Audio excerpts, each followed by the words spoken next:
Stephanie White needed her team to be desperate, but not reckless. That distinction is one this Fever roster has learned all too well over the last 6 weeks.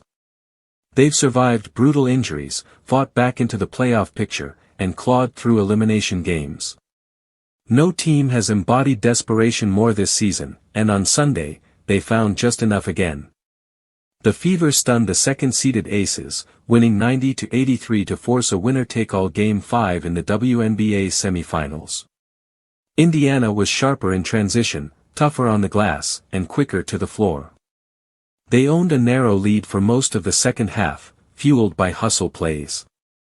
11 steals, 17 turnovers forced, and their best rebounding effort of the postseason, out-rebounding Las Vegas 34-22.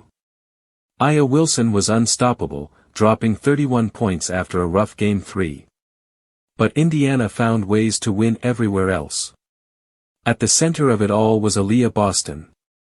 She imposed her will in the paint with 24 points, 14 rebounds, and 5 assists, her best showing of the series. After a quiet offensive stretch, she roared back when it mattered most. The Fever's guard play has been shaky, but Sunday brought stability. Odyssey Sims, signed just weeks ago after a rash of injuries, poured in 18 points. Peddy added 7 off the bench with 2 key steals. For 2 veterans thrown into this roster under hardship contracts, it was the kind of gritty, timely effort the Fever needed. And then there was Kelsey Mitchell. The longest-tenured Fever player, the one who's endured every rebuild, every disappointment. She has carried the weight of this franchise for 8 seasons, often living and dying with her scoring. Against Las Vegas, she thrived. 25 points, constant attack mode, and the energy that lifted Gainbridge Fieldhouse to its loudest roar of the season. With under a minute to go, it was Mitchell pulling up for a jumper, then collapsing to the floor in exhausted triumph as she drew a foul. As the crowd chanted MVP, she calmly sank free throws to seal the victory.